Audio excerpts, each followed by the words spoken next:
तो जंतुओं में हार्मोन्स जो टॉपिक है जिसको हम लोग आज क्या करने वाले हैं बेटा, यहां पर डिस्कस करने वाले हैं। ये वृद्धि हार्मोन्स ज्यादा निकल रहा है या वृद्धि हार्मोन्स कम निकल रहा है, उसको कंट्रोल कौन करता है? हाइपोथैलेमस से निकलने वाले हार्मोन्स। प्रोलैक्टिन हार्मोन्स अपना कार्य करता है और डिलीवरी के बाद जब बेबी को जब दूध की जरूरत होती है, जब उसको मां के दूध की आवश्यकता होती है, तो फिर फीमेल के मेमरी ग्लैंड से दुग्ध ग्रंथियों से क्या करता है, उन दुग्ध ग्रंथियों को प्रेरित करता है उसमें। तो ये जो अग्नाशय है बेटा, उसको हम लोग मिश्र ग्रंथि कहते हैं। यकृत के बाद दूसरी सबसे बड़ी ग्रंथि है। हेलो मेरे प्यारे बच्चों, कैसे हालचाल हैं? उम्मीद करते हैं कि आप सब बहुत बढ़िया होंगे। मैं मोहित यादव, आपका दोस्त, आपका ट्यूटर, और फिर से आपके सामने इस समरी सीरीज के माध्यम से, और इस समरी सीरीज के माध्यम से हम लोग यहां पर क्या कर रहे हैं बेटा, हम लोग यहां पर जीव विज्ञान को पढ़ रहे हैं। और जीव विज्ञान में जिस चैप्टर को हम लोग आज डिस्कस करने वाले हैं वो चैप्टर है नियंत्रण और समन्वय। कौन सा चैप्टर है बेटा? नियंत्रण और समन्वय। ये चैप्टर है जिसको आज हम लोग यहां पर डिस्कस करने वाले हैं। और इस चैप्टर का ये कौन सा लेक्चर है बेटा? इस चैप्टर का ये है लेक्चर नंबर 4। कौन सा लेक्चर है बेटा? ये इस चैप्टर का लेक्चर नंबर 4 है ये, जिसको हम लोग आज यहां पर डिस्कस करने वाले हैं। ठीक है, तो इस चैप्टर में आज हम लोग क्या क्या चीजें पढ़ेंगे, आज हम लोगों को कौन से टॉपिक को यहां पर डिस्कस करना है, तो मैं आपको बता दूं कि आपको आज यहां पर इस चैप्टर का सबसे लास्ट वाला टॉपिक यहां पर डिस्कस करना है। जो सबसे लास्ट टॉपिक बचा है, कौन सा बचा है? जंतुओं में हार्मोन्स, उसको डिस्कस हम लोग करेंगे। और जीव विज्ञान का ये दूसरा चैप्टर है। अगर हम लोग जीव विज्ञान के लिहाज से देखें, साइंस से नहीं, जीव विज्ञान से अगर हम लोग देखेंगे, तो पहला चैप्टर जैव प्रक्रम था, लाइफ प्रोसेस, जिसको हम लोगों ने पढ़ लिया है। और ये नियंत्रण और समन्वय दूसरा चैप्टर है, जिसको हम लोग आज यहां पर अंतिम लेक्चर के रूप में इसको खत्म करेंगे। इसके बाद समरी सीरीज के माध्यम से जो नए लेक्चर की हम लोग शुरुआत करेंगे वो जीव विज्ञान का तीसरा लेक्चर होगा, जिसका नाम होगा आनुवांशिकता और जैव विकास। ठीक है, तो आनुवांशिकता और जैव विकास के पहले हम लोग जीवों में जनन पढ़ेंगे। ठीक है ना, कि जीव जनन कैसे करते हैं। तो जीव जनन कैसे करते हैं पहले इसको पढ़ेंगे, और फिर आनुवांशिकता और जैव विकास को हम लोग बाद में पढ़ेंगे। ठीक है, तो चलिए भाई हम लोग शुरुआत करते हैं। और जैसा कि आपको पता है कि अब आपके 2 लेक्चर यहां पर खत्म हो जाएंगे, फिर तीसरा लेक्चर आएगा और फिर तीसरा चैप्टर आएगा, फिर तीसरे चैप्टर के हम लोग वहां पर उसको डिस्कस करेंगे। ठीक है, तो अभी ये क्या है, ये समरी सीरीज है जिसमें हम लोग क्या करते हैं, क्विक रिवीजन करते हैं, जो कि 1 घंटे की सीरीज होती है, जिसके माध्यम से हम लोग एक टॉपिक को आसानी से कवर करते हैं। ठीक, तो आज जो टॉपिक हम लोग को डिस्कस करना है उसको भी आज हम लोग आज के लेक्चर में क्या कर लेंगे, खत्म कर लेंगे। जैसा कि आज का टॉपिक क्या है, जंतुओं में हार्मोन्स। ठीक, तो चलिए शुरुआत करते हैं, और शुरुआत करते हैं एक शायरी से। और वो शायरी आपके लिए बहुत ही ज्यादा क्या है, महत्वपूर्ण है। क्यों? क्योंकि वो आपको मोटिवेट करेगी। क्या करेगी? मोटिवेट करेगी। तो चलिए भाई ये मोटिवेशनल शायरी सुनते हैं कि जो मिल गया है ना, जो हो गया है उसको सोचा नहीं करते। जो चीजें हो गई हैं उसको सोचा नहीं करते हैं। जो हो गया सो हो गया, जो हो गया उसको सोचा नहीं करते, और जो मिल गया उसे खोया नहीं करते। जो हो गया है उसको सोचा नहीं करते, और जो मिल गया है उसे खोया नहीं करते। और सफलता हासिल होती है उन्हीं को, सफलता हासिल होती है उन्हीं को जो वक्त और हालात पर रोया नहीं करते। ठीक है, तो जो समय चला गया है उस समय पे हमको फोकस नहीं करना है कि जो हमारा समय अभी तक का 4, 5, 6 महीने का समय चला गया है उसमें क्या क्या हुआ। जो हो गया सो हो गया है ना, जो हो गया उसको सोचा नहीं करते हैं। और जितना आप लोगों ने पढ़ लिया है उसको क्या करना है, रिवाइज करना है। तो जो मिल गया है उसे खोना नहीं है, उसको रिवाइज करके उसको अपने दिमाग में क्या करना है, हमको बनाए रखना है। और अब आगे जो भी कंडीशन आएगी, जो भी वक्त होंगे, जो भी हालात होंगे, जो सिचुएशन होगी, जो अवस्था होगी, उसको नहीं देखना है अब। क्यों? क्योंकि इसलिए नहीं देखना है कि अब आपके बोर्ड एग्जाम बहुत नजदीक आने वाले हैं, है ना। तो बोर्ड एग्जाम बहुत नजदीक आने वाले हैं, इसलिए किसी भी तरह की टेंशन हम लोगों को दिमाग में नहीं रखनी है। बिल्कुल टेंशन फ्री होकर क्या करना है, पढ़ाई करनी है और सफलता को हासिल करना है।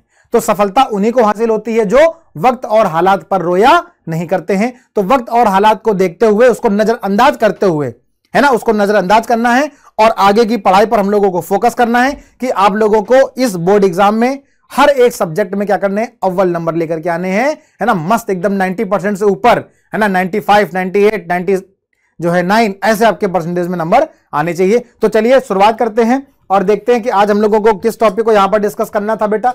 तो जंतुओं में हार्मोन्स जो टॉपिक है, जिसको हम लोग आज क्या करने वाले हैं बेटा, यहां पर डिस्कस करने वाले हैं। ये जंतुओं में हार्मोन्स जो ये टॉपिक है, इसमें हम लोगों को क्या करना है, बहुत सारे हार्मोन्स के बारे में पढ़ना है। तो ये जो बेटा बहुत सारे जो हार्मोन्स हैं जो जंतुओं में निकलते हैं, ये हार्मोन्स कहां से निकलते हैं? तो हार्मोन्स निकलते हैं कहां से? अंतःस्रावी ग्रंथियों से। हार्मोन्स कहां से निकलते हैं बेटा?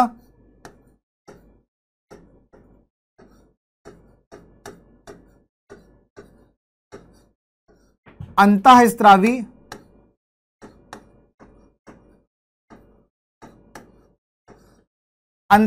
ग्रंथियों से हार्मोन्स निकलते हैं, जिसको हम लोग क्या कहते हैं?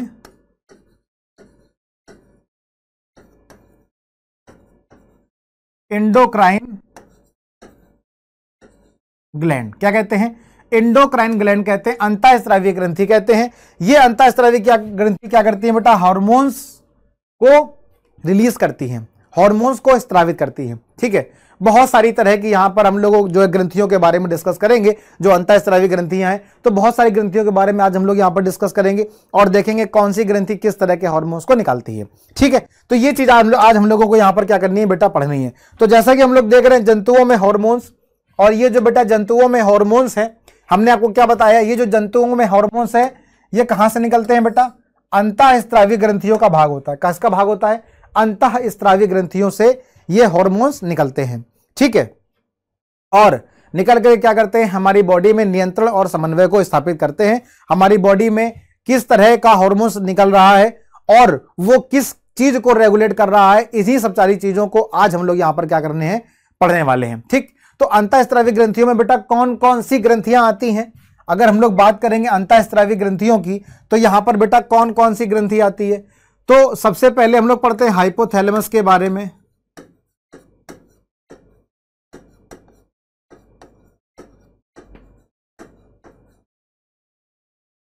किसके बारे में पढ़ेंगे? हाइपोथैलेमस के बारे में।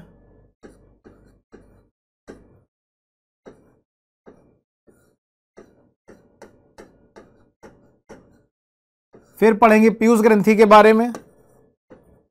ठीक, सबसे पहले हाइपोथैलेमस, फिर पीयूष ग्रंथि, फिर इसके बाद हम लोग पढ़ेंगे पीनियल ग्रंथि के बारे में।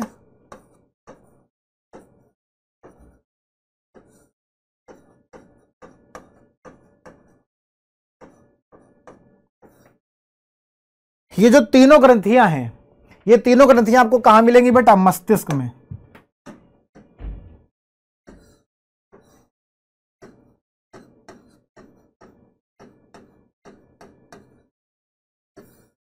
ये तीनों ग्रंथियां आपको कहां मिलेंगी? मस्तिष्क में। चाहे हाइपोथैलेमस हो, आपको पता है hypothalamus is a part of brain. Hypothalamus किसका भाग है? ब्रेन का ही एक हिस्सा है। ठीक है, जब हम लोगों ने जो है ब्रेन को पढ़ा था तो वहां पे हमने आपको बताया था हाइपोथैलेमस के बारे में। ठीक, पीयूष ग्रंथि भी मस्तिष्क में होती है और पीनियल ग्रंथि भी कहां होती है? मस्तिष्क में होती है। तो ये तीन ग्रंथियां हैं जो मस्तिष्क में है। ठीक है, इसके अलावा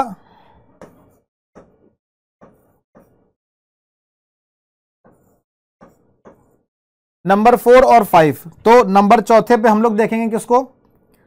इधर लिख देता हूं। नंबर चौथे पे हम लोग देखेंगे अवटु ग्रंथि को।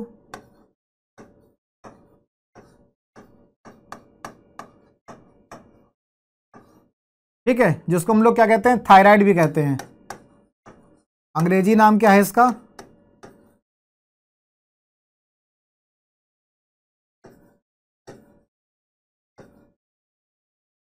Thyroid gland.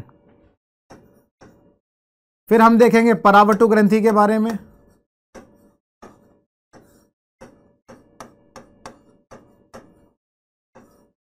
इसको हम लोग क्या कहते हैं? पैराथायराइड ग्रंथि।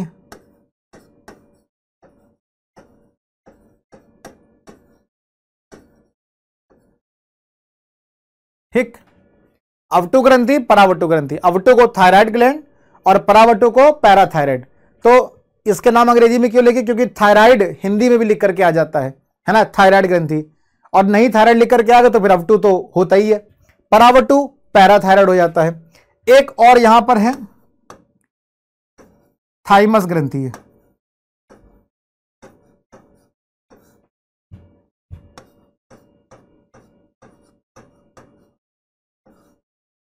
ठीक, ये सेम ही रहेगा, थाइमस।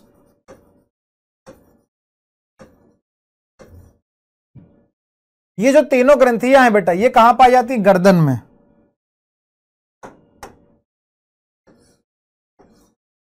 कहां होती है बेटा? गर्दन में। ये जो हमारा गर्दन वाला पोर्शन है, नेक वाला जो रीजन है, यहां पर ये तीनों की तीनों ग्रंथियां तुमको मिलेंगी, ठीक है ना।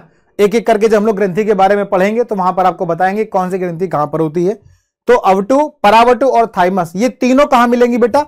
गर्दन पे मिलेगी, नेक वाले रीजन पे मिलेगी। हाइपोथैलेमस, पीयूष और पीनियल, ये तीनों कहां मिलेंगी बेटा? मस्तिष्क पे मिलेंगी, ठीक। तो इस तरीके से याद करने में आपको क्या रहेगा? आसानी रहेगी। तो 3 ग्रंथियां होती हैं मस्तिष्क में और 3 ग्रंथियां हैं गर्दन पे, ठीक है। तो 4 ग्रंथियां 6 हो गई। 7वीं ग्रंथि होती है बेटा अधिवृक्क ग्रंथि।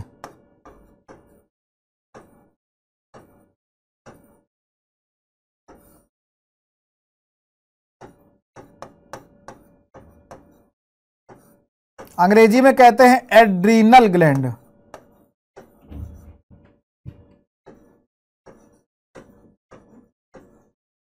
एड्रीनल ग्लैंड, अधिवृक्क ग्रंथि। हम लोग यहां पर अग्नाशय ग्रंथि के बारे में भी देखेंगे बेटा।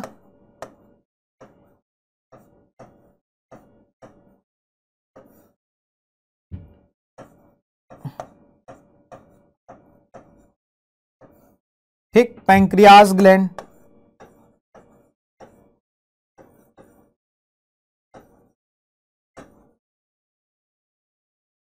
ठीक, तो 8 ग्रंथियां ये हो गई।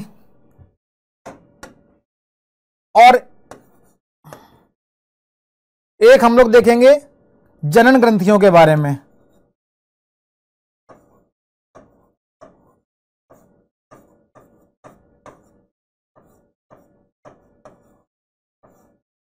तो जनन ग्रंथियां बेटा पुरुषों में अलग होगी और स्त्रियों में अलग होगी। जो पुरुषों में होगी उसको बोलेंगे वृषण,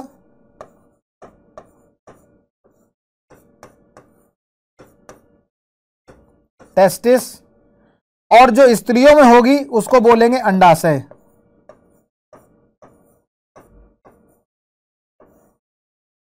ओवरी।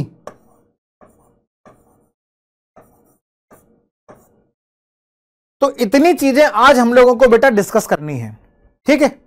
आज जो नियंत्रण और समन्वय का जो हम लोगों का लक्ष्य है, जो हम लोगों का टारगेट है आज पढ़ने का, वो क्या है? जंतुओं में हार्मोन्स। और जो जंतुओं में जो हार्मोन्स जो निकलते हैं, जो हार्मोन्स स्त्रावित होते हैं, ये हार्मोन्स ग्रंथियों से निकलते हैं। कहां से निकलते हैं? ग्रंथियों से निकलते हैं। कौन सी ग्रंथियों से निकलते हैं? अंतःस्रावी ग्रंथियों से। अंग्रेजी में इंडोक्राइन ग्लैंड कहते हैं उसको, ठीक है। तो ये जो अंतःस्रावी ग्रंथियां हैं ये बहुत सारी होती हैं। कौन कौन सी अंतःस्रावी ग्रंथियां होती हैं? तो 3 ऐसी अंतःस्रावी ग्रंथियां होती हैं जो मस्तिष्क में होती हैं और 3 गर्दन पे होती हैं। तो मस्तिष्क में 3 कौन कौन सी होती हैं? तो सबसे पहली हो जाएगी हाइपोथैलेमस, दूसरी हो जाएगी पीयूष ग्रंथि, जिसको हम लोग मास्टर ग्रंथि के नाम से भी जानते हैं। क्यों कहते हैं मास्टर ग्रंथि? आगे देखेंगे इसको। इसके अलावा पीयूष ग्रंथि के बाद हमको एक और ग्रंथि जो मस्तिष्क में मिलती है उसका नाम है पीनियल ग्रंथि। तो 3 ग्रंथियां हो गई, हाइपोथैलेमस, पीयूष ग्रंथि और पीनियल ग्रंथि, ठीक। इसके अलावा 3 ग्रंथियां हमारे गर्दन पे पाई जाती हैं। पहली अवटु, अंग्रेजी में थायराइड ग्रंथि, दूसरी परावटु, अंग्रेजी में पैराथायराइड, और तीसरी थाइमस ग्रंथि। ये तीनों कहां मिलेंगे? हमको गर्दन पे मिलेंगे, गर्दन वाले भाग के आसपास हमको वहां पर मिलेंगी, ठीक है। वृक्क के ऊपर जो पाई जाने वाली ग्रंथि होती है, एक ग्रंथि है जो वृक्क के किडनी के ऊपर पाई जाती है, जिसको हम लोग अधिवृक्क ग्रंथि कहते हैं, एड्रीनल ग्लैंड कहते हैं, ठीक। और एक पैंक्रियास ग्रंथि होती है जिसको हम लोग मिश्रित ग्रंथि के नाम से, मिक्स्ड ग्लैंड के नाम से भी हम लोग जानते हैं, ठीक है ना। तो ये हो गई। इसके अलावा एक और बची लास्ट एंड इंपॉर्टेंट, क्या है? जनन ग्रंथि। ये जनन ग्रंथियां क्या है? ये जनन ग्रंथि पुरुषों में और स्त्रियों में दोनों में अलग अलग होती है। ये 3 ग्रंथियां मस्तिष्क वाली, 3 ग्रंथियां गर्दन की, और ये 2 ग्रंथियां, मतलब 8, 3 3 6 2 8, 8 ग्रंथियां तो क्या है? पुरुषों में और स्त्रियों में सेम होती हैं, है ना, एक ही जैसी होती है। लेकिन ये जो 9वीं ग्रंथि है जनन ग्रंथि, ये जनन ग्रंथि पुरुषों में क्या होती है? टेस्टिस, मतलब वृषण, और स्त्रियों में क्या होती है? अंडाशय, ठीक है, ओवरी होती है। तो ये बस खाली यहां पर डिफरेंशिएशन होता है कि ये जो वृषण है ये पुरुषों में होता है मेल में मिलेगा हमको, और जो अंडाशय है ये हमको कहां मिलेगा, स्त्रियों में मिलेगा। ठीक है, तो आज का टारगेट हमारा ये है जिसको हम लोगों को आज क्या करना है, कवर करना है। इस टारगेट को हम लोगों को आज अचीव करना है। जिसको भी जंतुओं में हार्मोन्स वाले टॉपिक में दिक्कत है वो इस वाली समरी सीरीज को देख करके अपने सारे के सारे जो भी डाउट है वो यहां पर क्लियर कर सकता है। तो चलिए शुरुआत करते हैं और बात करते हैं सबसे पहले किसके बारे में, हाइपोथैलेमस के बारे में। सबसे पहले किसके बारे में बात करनी है, हाइपोथैलेमस के बारे में बात करनी है। और उस हाइपोथैलेमस से बात करने से पहले हम लोग एक ये चित्र देखेंगे यहां पर, और ये चित्र में क्या देखेंगे, चित्र में ये देखेंगे कौन कौन सी ग्रंथि कहां कहां पाई जाती है, जो कि अभी हमने आपको फ्लो चार्ट के माध्यम से बताया, वो यहां पर डायग्राम के माध्यम से है। ये हमारा मस्तिष्क वाला भाग है, और इस मस्तिष्क वाले भाग में, इस मस्तिष्क वाले भाग में हमको क्या दिख रहा है, हाइपोथैलेमस दिख रहा है, हमको पीयूष ग्रंथि दिख रही है, और हमको पीनियल ग्रंथि दिख रही है। ठीक है भाई, दिख रही है कि नहीं दिख रही है।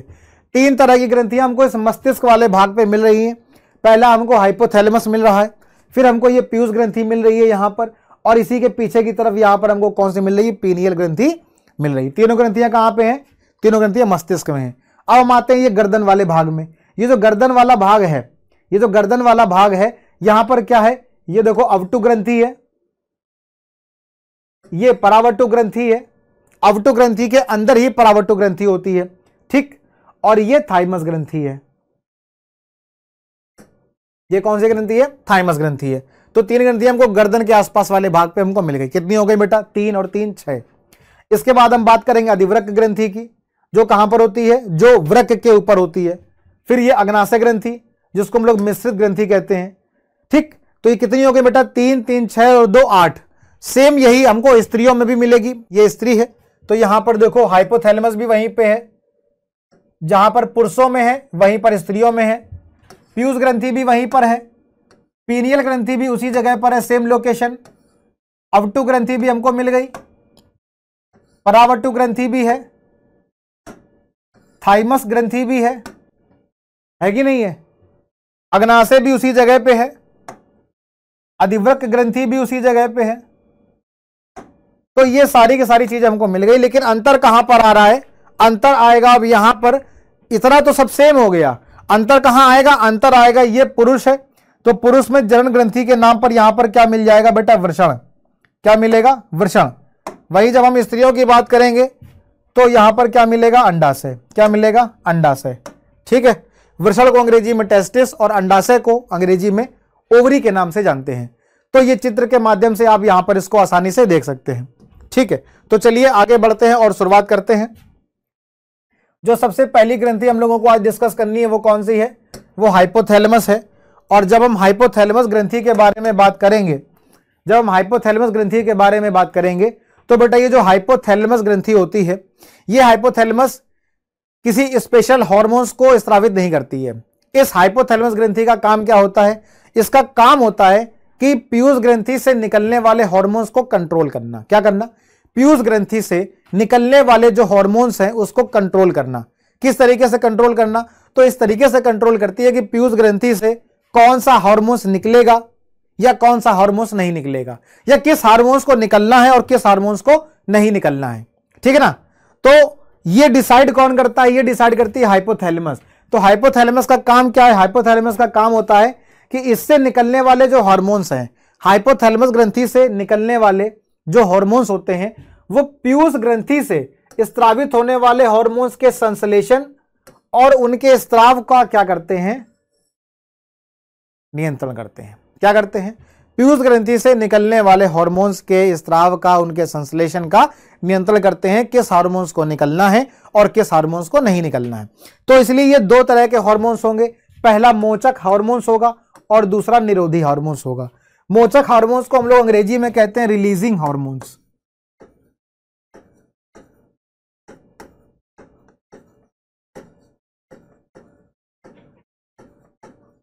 क्या कहते हैं, रिलीजिंग हार्मोन्स, कि पीयूष ग्रंथि से किस हार्मोन्स को रिलीज होना है, किस हार्मोन्स को निकलना है। तो जिस हार्मोन्स को निकलना होता है, रिलीज होना होता है, उसके लिए कौन सा हार्मोन्स कार्य करता है, ये मोचक हार्मोन्स कार्य करता है और कहता है कि भैया पीयूष ग्रंथि से जो हार्मोन्स हैं उनके स्त्राव को क्या करता है, प्रेरित करता है कि ठीक है भैया तुम निकलो, तुम्हारा काम है, तुम जाओ अपना काम करो जाकर के। पीयूष ग्रंथि से जो भी हार्मोन्स निकलते हैं, कौन कौन से हार्मोन्स निकलते हैं वो हम लोग अभी आगे चल करके पीयूष ग्रंथि में डिस्कस करेंगे। बहुत सारे हार्मोन्स होते हैं, बहुत सारे हार्मोन्स होते हैं जो पीयूष ग्रंथि से निकलते हैं। ठीक है, तो इन सारे हार्मोन्स की चर्चा एक एक करके हम लोग अभी करेंगे। ठीक, दूसरा है निरोधी हार्मोन्स। ये निरोधी हार्मोन्स, इसको अंग्रेजी में कहते हैं इनहिबिटरी हार्मोन्स।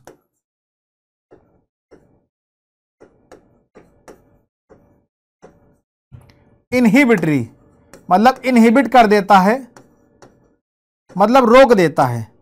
इनहिबिटरी का मतलब क्या है, इनहिबिट कर देना मतलब कि रोक देना। मतलब पीयूष ग्रंथि से जो हार्मोन्स का स्त्राव है उसको क्या करता है, रोकता है। क्या करता है, रोकता है, उसको निकलने नहीं देगा। कहेगा वृद्धि हार्मोन्स अगर निकल रहा है पीयूष ग्रंथि से तो कहेगा वृद्धि हार्मोन्स अब तुम मत निकलो, तुम्हारा काम नहीं निकलने का, जितनी वृद्धि करनी थी उतनी वृद्धि कर ली, और अब अगर तुम ज्यादा निकलोगे तो उसकी लंबाई ज्यादा बढ़ जाएगी, और ज्यादा बढ़ जाएगी तो फिर दिमाग हो जाएगा खराब। तो इसलिए दिमाग खराब नहीं करने का, इसको हाइट कम देनी है, इसलिए वृद्धि हार्मोन्स तुम कम निकलो, जिससे ये क्या रह जाए, छोटा रह जाए, है ना। और इसको लंबा करना है तो वृद्धि हार्मोन्स को निकालता रहेगा, और ज्यादा वृद्धि हार्मोन्स निकलेगा तो फिर व्यक्ति की लंबाई क्या हो जाएगी, बढ़ जाएगी। ठीक, और जब वृद्धि हार्मोन्स कम निकलेगा तो उसकी लंबाई कम रह जाएगी।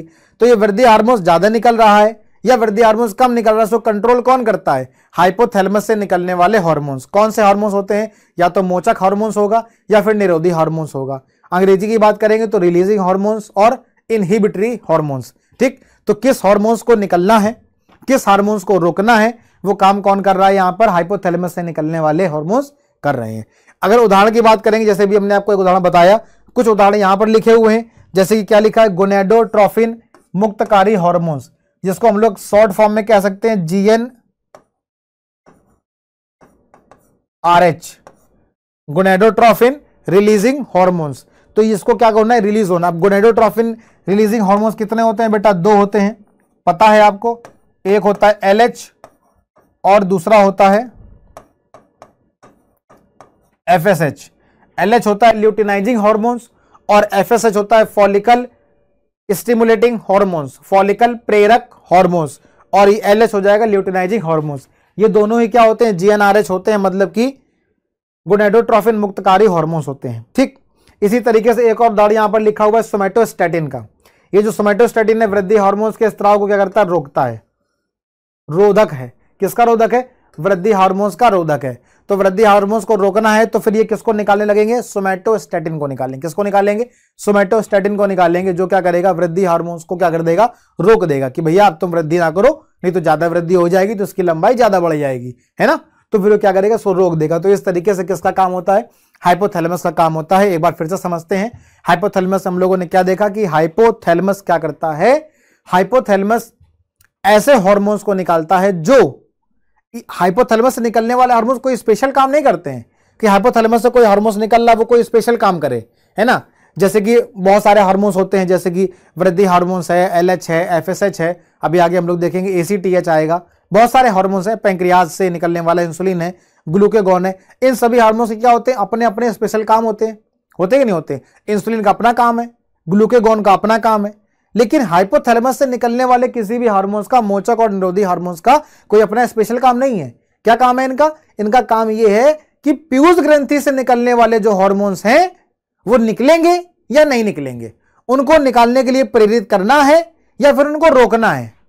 तो किसी ग्रंथि से, कौन सी ग्रंथि से, पीयूष ग्रंथि से निकलने वाले हार्मोन्स को क्या कर रहे हैं, नियंत्रण कर रहे हैं, उसको क्या कर रहे हैं, कंट्रोल कर रहे हैं। कौन, ये मोचक और निरोधी हार्मोन्स, रिलीजिंग और इनहिबिटरी हार्मोन्स। ठीक, तो आप याद रखेंगे कि इनका कोई अपना स्पेशल खुद का काम नहीं होता है। ये हाइपोथैलेमस से निकलने वाले हार्मोन्स पीयूष ग्रंथि से निकलने वाले हार्मोन्स का नियंत्रण करते हैं, उसको अपने कंट्रोल में रखते हैं कि पीयूष ग्रंथि तुम मेरे कंट्रोल में रहोगी। और पीयूष ग्रंथि पूरी की पूरी बॉडी को क्या करती है, अपने कंट्रोल में रखती है। तो पीयूष ग्रंथि से निकलने वाले हार्मोन, भाई पीयूष ग्रंथि को मास्टर ग्रंथि कहते हैं कि नहीं कहते हैं, तो मास्टर ग्रंथि क्यों कहते हैं, क्योंकि पीयूष ग्रंथि पूरी बॉडी के हर एक होने वाले कार्य को क्या करती है, अपने कंट्रोल में रखती है। और पीयूष ग्रंथि से निकलने वाले हार्मोन्स को कंट्रोल में कौन रख रहा है, हाइपोथैलेमस रखता है। ठीक है, क्लियर है यहां से बात। चलो आगे बढ़ते हैं। जब आगे बढ़ेंगे तो बात करेंगे किसकी, मास्टर ब्लास्टर पीयूष ग्रंथि की। पीयूष ग्रंथि को हम लोग दूसरा नाम क्या देते हैं,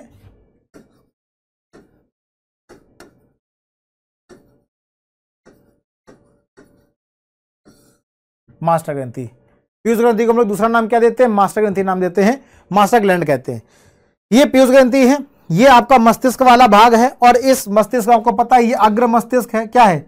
ये अग्र मस्तिष्क है।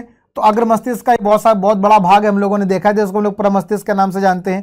ठीक है ना। यहां पर ये वाला जो आप भाग देख रहे हो, ये वाला है ना, हाईलाइट किया गया डायग्राम में स्क्वायर बना करके। तो ये वाला जो आप हिस्सा देख रहे हो, ये क्या है? यही है क्या? पीयूष ग्रंथि।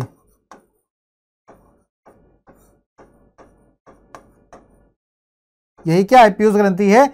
और जब इसको हम लोग देखेंगे यहां पर स्पेशली, जब हम लोग इसको देखेंगे तो ये कुछ इस तरह से दिखाई देगी। और यहां पर आप देखोगे, यहां पर लिखा हुआ एंटीरियर, यहां पर लिखा हुआ है पोस्टीरियर। तो ये एंटीरियर पोस्टीरियर क्या है भाई? तो ये पीयूष ग्रंथि के ही भाग हैं। हम लोगों को पता है जो पीयूष ग्रंथि है ना, वो 3 भागों में बटी होती है। ठीक है ना, अग्र, मध्य और पश्च। ठीक, तो अग्र पीयूष ग्रंथि से जो निकलने वाले हार्मोन्स है वो लगभग 6 या 7 हार्मोन्स होते हैं। ठीक है, लगभग 7 होते हैं। और मध्य से निकलने वाला 1 हार्मोन्स होता है। और पोस्टीरियर पिट्यूटरी ग्लैंड से, पश्च पीयूष ग्रंथि से, या जो पीछे वाला जो भाग है पीयूष ग्रंथि का, पोस्टीरियर पिट्यूटरी लूब, वहां से निकलने वाले 2 हार्मोन्स होते हैं। ठीक है ना। तो इस तरीके से लगभग 9 या 10 हार्मोन्स होते हैं, जिसको हम लोग यहां पर क्या करेंगे? डिस्कस करेंगे। ठीक, तो ये जो पीयूष ग्रंथि है, जिसको हम लोग मास्टर ग्रंथि भी कहते हैं, इसको मास्टर ग्रंथि क्यों कहते हैं? उसका रीजन ये कि बहुत सारे हार्मोन्स को ये रिलीज करता है। बहुत सारे हार्मोन्स का मतलब कि ये जो पीयूष ग्रंथि है,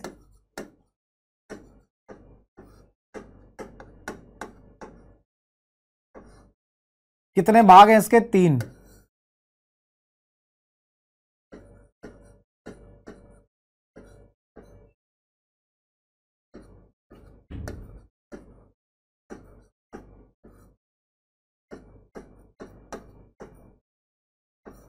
अग्र पीयूष ग्रंथि,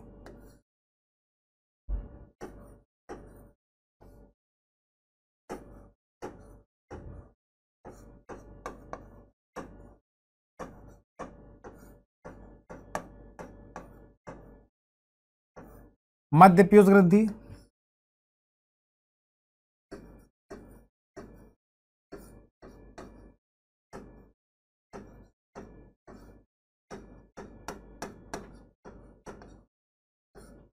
पश्च पीयूष ग्रंथि।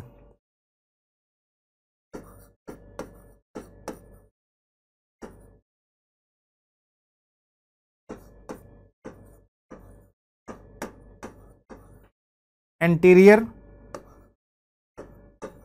मिड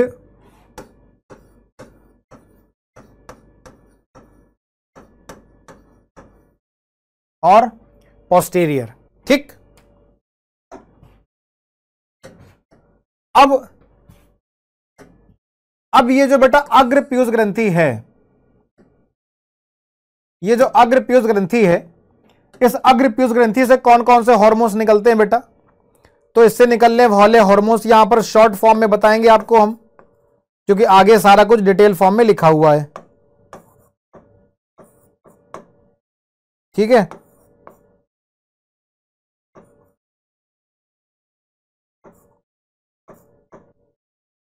तो अग्र पीयूष ग्रंथि से बेटा कौन कौन से हार्मोन्स निकलते हैं? तो सबसे पहला तो जो वृद्धि हार्मोन्स होता है, जिसको हम लिखेंगे जीएच, मतलब ग्रोथ हार्मोन्स, शॉर्ट फॉर्म में पढ़ेंगे हम लोग इसको। ठीक है सारे। दूसरा अभी हमने आपको बताया था, एक हो गया एलएच, दूसरा हो गया एफएसएच, 3 हो गए। फिर हो गया एसीटीएच, और फिर हो गया टीएसएच, और छठा हो जाता है पीआरएल। पीआरएल। जीएच क्या होता है बेटा? इसको हम लोग वृद्धि हार्मोन्स कहते हैं। एलएच को हम लोग ल्यूटिनाइजिंग हार्मोन्स कहते हैं। FSH follicle stimulating hormones, FSH follicle stimulating hormones. ठीक है। और ACTH adreno corticotropic hormones, adreno corticotropic hormones. TSH thyroid stimulating hormones, thyroid प्रेरक hormones. PRL prolactin, PRL prolactin. कितने हो गए बेटा? 6। ठीक। मध्य पीयूष ग्रंथि से जो निकलने वाला हार्मोन्स है वो एक ही होता है, उसका नाम है MSH, मेलानोसाइट स्टिमुलेटिंग हॉर्मोन्स। जब हम बात करेंगे पश्च पीयूष ग्रंथि की, तो यहां से निकलने वाले हॉर्मोन्स होते हैं दो। कितने होते हैं? दो। एक होता है ADH, ADH मतलब anti diuretic hormones, anti diuretic hormones. इसी का दूसरा नाम क्या होता है? वैसोप्रेसिन। ADH का ही दूसरा नाम क्या होता है?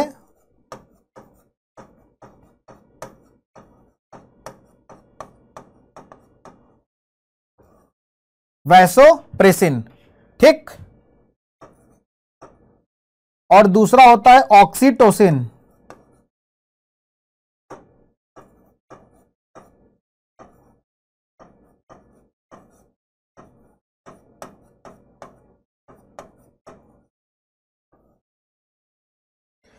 तो ये सारे के सारे हार्मोन्स हो गए 6 और एक 7 और 7 2 9, 9 तरह के हार्मोन्स हैं जो पीयूष ग्रंथि से निकलते हैं। तो अब आप समझो बेटा कि किसी एक ग्रंथि से कितने हार्मोन्स निकल रहे हैं? 9 हार्मोन्स निकल रहे हैं। तो ये एक ग्रंथि से निकलने वाले जो 9 हार्मोन्स हैं, तो ये 9 हार्मोन्स लगभग हमारे शरीर में होने वाले हर कार्य को क्या करते हैं? कंट्रोल में रखते हैं। और पीयूष ग्रंथि से निकलने वाले ये जो 9 हार्मोन्स हैं, इस 9 हार्मोन्स को कौन कंट्रोल रखता है? पीयूष ग्रंथि को का बाप कौन है? पीयूष ग्रंथि, जो कि मास्टर ग्रंथि है, जो हमारे पूरे शरीर को कंट्रोल कर रही है। और पीयूष ग्रंथि को भी कंट्रोल करने वाला कौन है? यहां पर हाइपोथैलेमस, है ना। पादा हाइपोथैलेमस क्या करता है? पीयूष ग्रंथि में बनने वाले और वहां से निकलने वाले जो हार्मोन्स हैं उनको क्या करता है? नियंत्रण में रखता है, उनको अपने कंट्रोल में रखता है। उनको जो है निकालना है, उनको रिलीज करना है कि नहीं करना है, ठीक है। अगर रिलीज करना है तो मोचक हार्मोन्स, रिलीजिंग हार्मोन्स। अगर उनको रोकना है तो निरोधी हार्मोन्स, इनहिबिटरी हार्मोन्स होते हैं, ठीक। और पीयूष ग्रंथि से यहां पर कितने हो गए?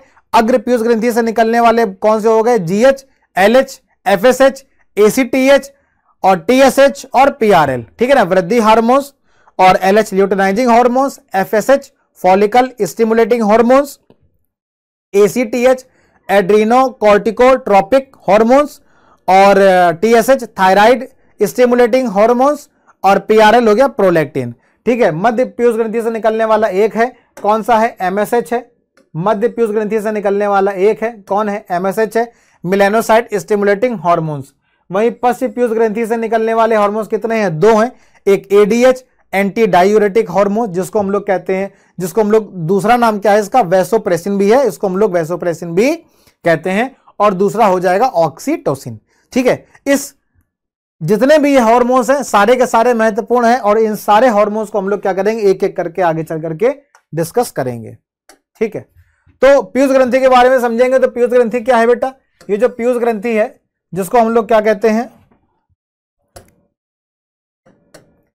पीयूष ग्रंथि है, जिसे हम लोग हाइपोफाइसिस भी कहते हैं।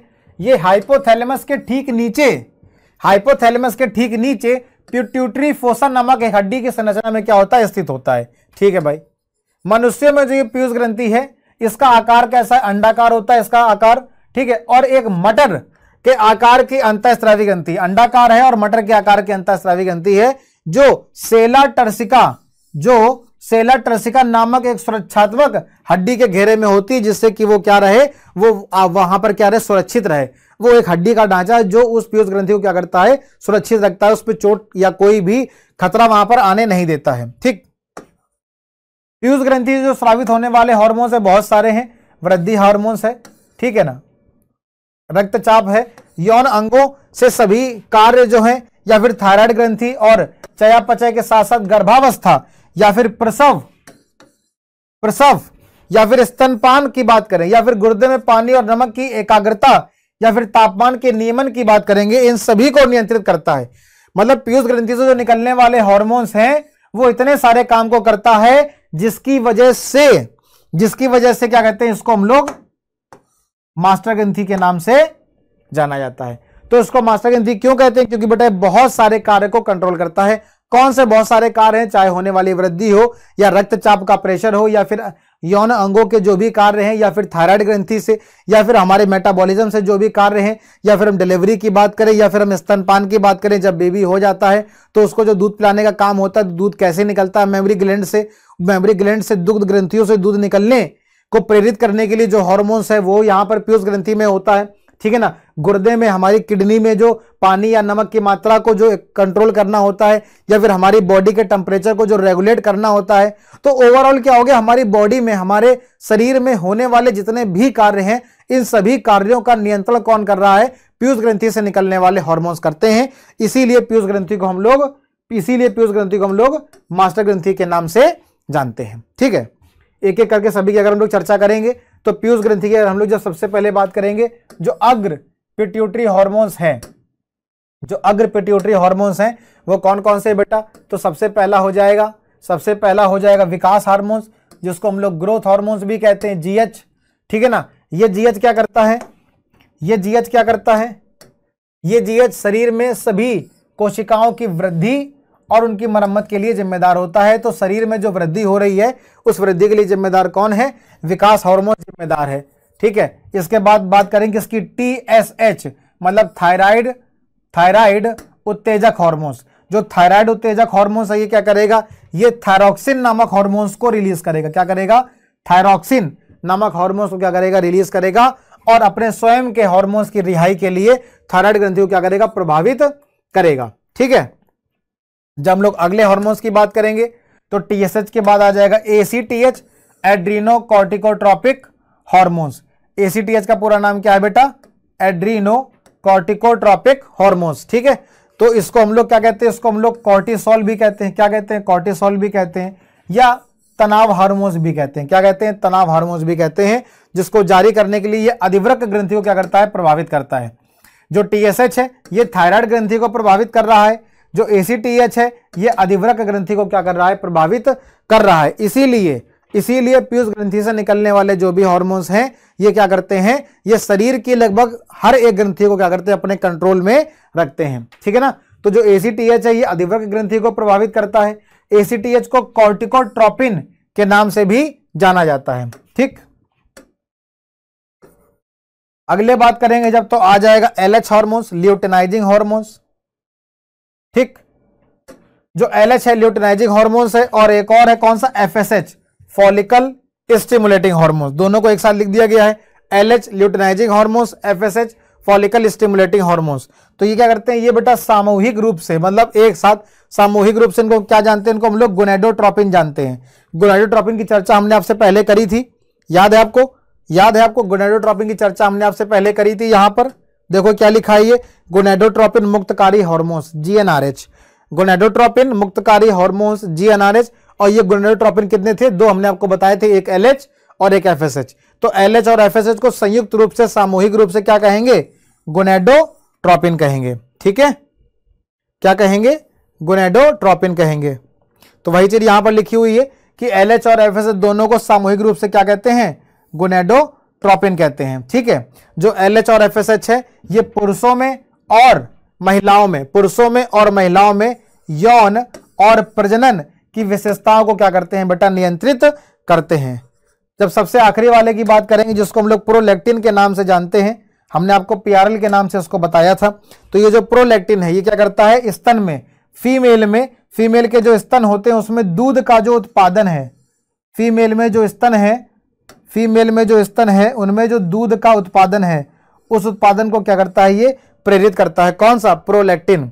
ठीक है ना। और ये हर समय मौजूद रहता है। गर्भावस्था के दौरान में भी क्या ये क्या करता है? ये बढ़ जाता है। क्यों बढ़ जाता है? जो प्रोलैक्टिन हार्मोन है क्या करता है? ये कॉन्ट्रैक्शन को, संकुचन को प्रेरित करता है, जिससे कि डिलीवरी के समय, जब बेबी की डिलीवरी हो रही होती है, तो जब वेजाइना से जब बाहर निकल रहा होता है योनि से, तो वो आसानी से वहां पर क्या हो? वेजाइना में संकुचन हो सके और बेबी की डिलीवरी बहुत ही आराम से हो जाए। तो वहां पर क्या करता है? ये प्रोलैक्टिन हार्मोन अपना कार्य करता है। और डिलीवरी के बाद जब बेबी को जब दूध की जरूरत होती है, जब उसको मां के दूध की आवश्यकता होती है, तो फिर फीमेल के मेमरी ग्लैंड से, दुग्ध ग्रंथियों से क्या करता है? उन दुग्ध ग्रंथियों को प्रेरित करता है। उसमें किसके लिए? स्तनपान के लिए उनको प्रेरित करता है। कौन? ये प्रोलैक्टिन हार्मोन्स, है ना। तो ये प्रोलैक्टिन हार्मोन्स क्या करता है? मेमरी ग्लैंड को उसमें कॉन्ट्रैक्शन क्रिएट करता है, संकुचन क्रिएट करता है, जिससे कि मेमोरी ग्लैंड से क्या हो, वहां से दूध निकलना चालू हो जाए, जिससे कि वो बेबी जो अभी जिसकी अभी डिलीवरी हुई थी वो क्या कर सके, आगे स्तनपान कर सके। तो इस लिहाज से जो प्रोलैक्टिन हार्मोन है ये बहुत ही ज्यादा क्या हो जाता है, महत्वपूर्ण हो जाता है। आगे चर्चा करेंगे तो यहां पर हम लोग देखेंगे बेटा मध्य पीयूष ग्रंथि के बारे में, और मध्य पीयूष ग्रंथि से सिर्फ एक ही हार्मोन निकलता है। कौन सा निकलता है बेटा, मेलानोसाइट उत्तेजक हार्मोन, जिसको हम लोग MSH के नाम से जानते हैं। किस नाम से जानते हैं, MSH, मेलानोसाइट उत्तेजक हार्मोन्स। ये जो मेलानोसाइट उत्तेजक हार्मोन्स होता है ये त्वचा और बालों के द्वारा मेलानिन के उत्पादन की उत्तेजना में क्या करता है, शामिल होता है। तो जो मेलानिन है, जैसे हमारी ये स्किन है बेटा, हमारी ये स्किन है, तो यहाँ पर कौन सा पिगमेंट पाया जाता है, कौन सा वर्णक है, मेलानिन नामक वर्णक हमारी स्किन में पाया जाता है, और जिसके लिए कौन जिम्मेदार होता है, MSH, मेलानोसाइट उत्तेजक हार्मोन, जिसके लिए जिम्मेदार होता है। आगे बात करेंगे बेटा पश्च पीयूष ग्रंथि की। तो जब पश्च पीयूष ग्रंथि की बात करेंगे तो यहां से कितने हार्मोन्स निकलते हैं, 2 निकलते हैं। एक है ADH एंटी डायूरेटिक हार्मोन्स, जिसको हम लोग वैसोप्रेसिन के नाम से भी जानते हैं, और दूसरा है ऑक्सीटोसिन। तो एक क्या है बेटा, एंटी डायूरेटिक हार्मोन्स है, और दूसरा क्या है, दूसरा ऑक्सीटोसिन है। ठीक, अब ये जो एंटी डायूरेटिक हार्मोन से क्या करता है, ये क्या करता है, ये किडनी के द्वारा पानी के पुनरावशोषण, रीएब्जॉर्प्शन,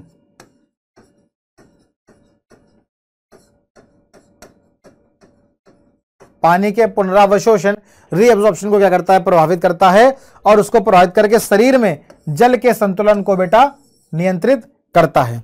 ऑक्सीटोसिन की बात करेंगे तो ऑक्सीटोसिन गर्भावस्था और प्रसव के समय क्या करता है, संकुचन में यहां पर मदद करता है, और दूध के उत्पादन में भी क्या करता है, उसको नियंत्रित करता है। ठीक, तो ऑक्सीटोसिन भी यहां पर क्या हो जाता है, महत्वपूर्ण है। और एंटी डायूरेटिक हार्मोन, जिसको हम लोग वैसोप्रेसिन के नाम से भी जानते हैं, एंटी डायूरेटिक हार्मोन ADH को हम लोग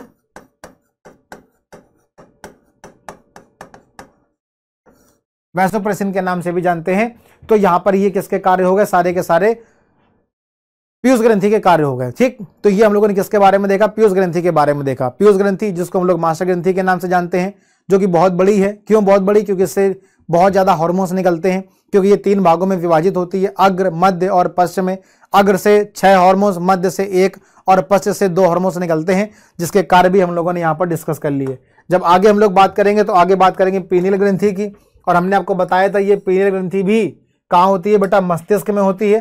तो आप यहाँ पर देख रहे हो ये किसका डायग्राम है बेटा, ये मस्तिष्क का डायग्राम है, और इस मस्तिष्क के डायग्राम में यहाँ पर तुम क्या देख रहे हो, पीनियल ग्रंथि को देख रहे हो। ये पिट्यूटरी ग्रंथि है, ये पीयूष ग्रंथि है बेटा। यहाँ पर क्या है, पीयूष ग्रंथि है। ये आगे की तरफ ये जो तुम संरचना देख रहे हो ये पीयूष ग्रंथि है, और पीछे की तरफ ये क्या है बेटा, ये पीनियल ग्रंथि है। क्या है ये पीनियल ग्रंथि है। ठीक, जब पीनियल ग्रंथि की हम लोग जब बात करेंगे तो जो पीनियल ग्रंथि है वो मस्तिष्क के थैलेमस वाले भाग में स्थित होती है। कौन से भाग में, थैलेमस। और थैलेमस भी किसका भाग है, अगर आपको याद आ रहा हो, थैलेमस भी किसका भाग है, थैलेमस भी मस्तिष्क के अग्र मस्तिष्क का भाग है। किसका है, अग्र मस्तिष्क का भाग है। तो थैलेमस वाले भाग में स्थित होती है, और मिलेटोनिन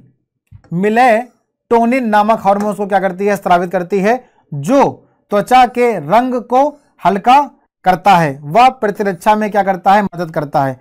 और सबसे महत्वपूर्ण काम इसका क्या है कि ये जो ग्रंथि है स्लीप वेल साइकिल, सोने और जागने की घड़ी को क्या करता है, नियंत्रित करता है, जिसको हम लोग क्या कहते हैं,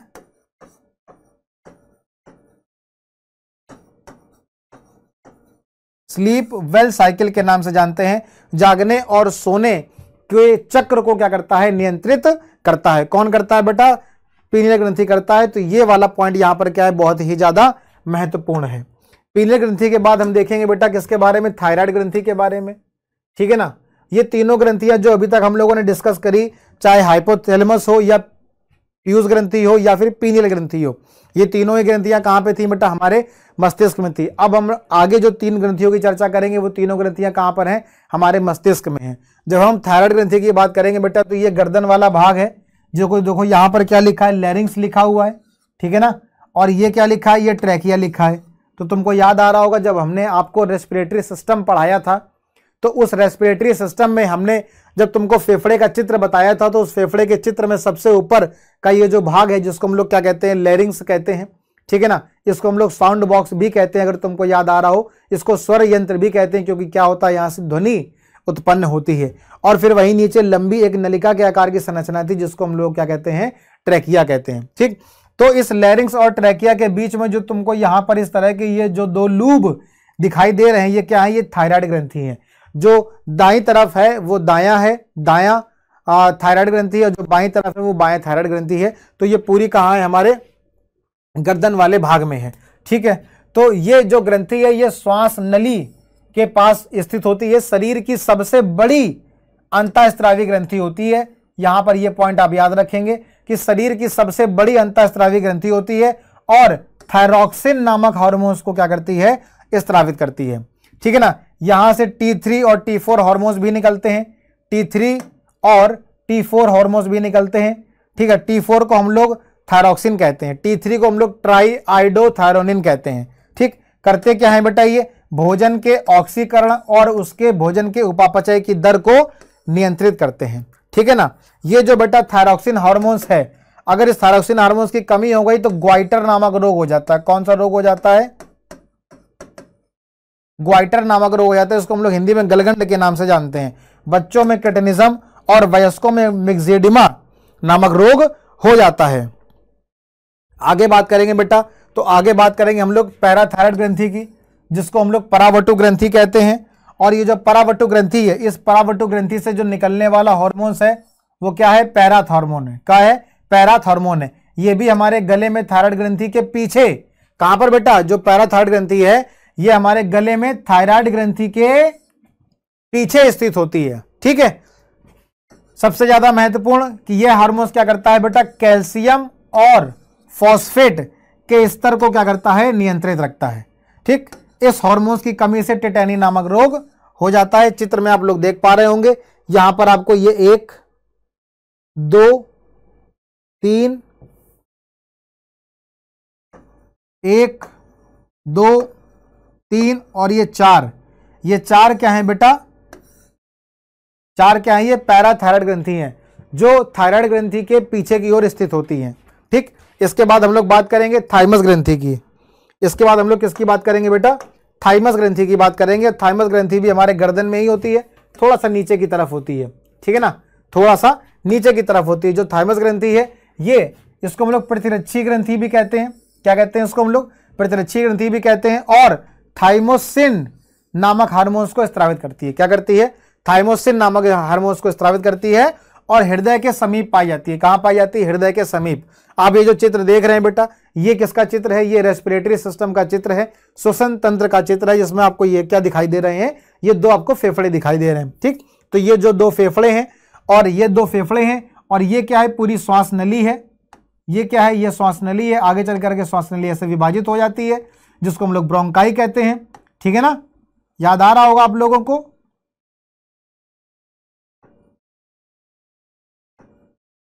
ठीक, आगे चल करके यहाँ पे ऐसे ही क्या हो जाती है, विभाजित होकर के फेफड़ों के अंदर चली जाती है। ये तुम्हारा वो लैरिंग्स वाला भाग है जो अभी तुमने देखा था। ये कौन सी ग्रंथि है, ये तुम्हारी थायराइड ग्रंथि है। इसके पीछे पैराथायराइड ग्रंथि मिल जाएगी और यहाँ पर ब्रोंकाई के इधर पीछे की तरफ हृदय के समीप ये जो तुमको ग्रंथि दिख रही है, ये पीछे तुमको हृदय के समीप जो ग्रंथि दिख रही है, इसको हम लोग क्या कहेंगे, इसको हम लोग थाइमस ग्रंथि कहेंगे। क्या कहेंगे इसको हम लोग थाइमस ग्रंथि कहते हैं, ठीक है। तो ये थाइमस ग्रंथि है। सबसे खास बात बेटा इस ग्रंथि की क्या है कि बचपन में, कब, बचपन में ये बहुत बड़ी होती है, लेकिन जैसे ही वो बेबी बड़ा होता जाता है, जैसे ही वो बचपन से, बाल्यावस्था से जैसे ही वो वयस्क की अवस्था में आता है, तो बचपन में ये बड़ी है, लेकिन जब वो वयस्क अवस्था में आएगा तो क्या हो जाएगा, धीरे धीरे वो गायब हो जाएगी। क्या हो जाएगी, लुप्त हो जाएगी, धीरे धीरे वो गायब हो जाएगी, ठीक। यह ग्रंथि बेटा टी लिम्फोसाइट का क्या करती है, परिपक्वन करके एंटीबॉडी का स्त्रावण करती है। बहुत ही ज्यादा महत्वपूर्ण पॉइंट है ये, ठीक है। तो जितने भी महत्वपूर्ण पॉइंट यहां पर आपको बताए जा रहे हैं, सारे ही पॉइंट आपको यहां पर क्या रखने हैं, याद रखने हैं, ठीक है। तो ये हम लोगों ने पढ़ लिया थाइमस ग्रंथि के बारे में। हम लोगों ने अभी तक बेटा 6 ग्रंथियों के बारे में पढ़ लिया। 3 ग्रंथियां जो मस्तिष्क में पाई जाती हैं, 3 ग्रंथियां जो गर्दन के पास हमको मिलती हैं। अब इसके बाद हम लोग दो ग्रंथियों के बारे में और चर्चा करेंगे। किसकी चर्चा करनी है? पहले हम लोग अधिवृक्क ग्रंथि के बारे में पढ़ेंगे, फिर हम लोग पैंक्रियास या अग्नाशय ग्रंथि के बारे में पढ़ेंगे, और इसके बाद सबसे लास्ट जो हम लोगों को पढ़ना रह जाएगा वो रह जाएगी जनन ग्रंथि। तो चलिए नेक्स्ट ग्रंथि के बारे में चर्चा करते हैं। और नेक्स्ट कौन सी है बेटा? एड्रीनल ग्लैंड है, जिसको हम लोग अधिवृक्क ग्रंथि भी कहते हैं। हमने आपको बताया था ये जो अधिवृक्क ग्रंथि है ये वृक्क अर्थात किडनी के ऊपर होती है। ये तुम चित्र देख रहे हो किसका? किडनी का, वृक्क का चित्र ये तुमको दिखाई दे रहा है। ये इसके जस्ट ऊपर ये मुकुट के आकार की जो संरचना यहां पर आप देख पा रहे हो, ये क्या है? ये अधिवृक्क ग्रंथि है। इस अधिवृक्क ग्रंथि को जब आप यहां पर देखोगे, इस अधिवृक्क ग्रंथि को जब आप यहां पर देखेंगे तो आपको ये कुछ इस तरह का की संरचना दिखाई देगी। ये जो इस तरह की संरचना दिखाई दे रही है, इसमें ये जो सबसे ऊपर वाला भाग है जहां पर ए लिखा हुआ है, इसको हम लोग वल्कुट कहते हैं। क्या कहते हैं?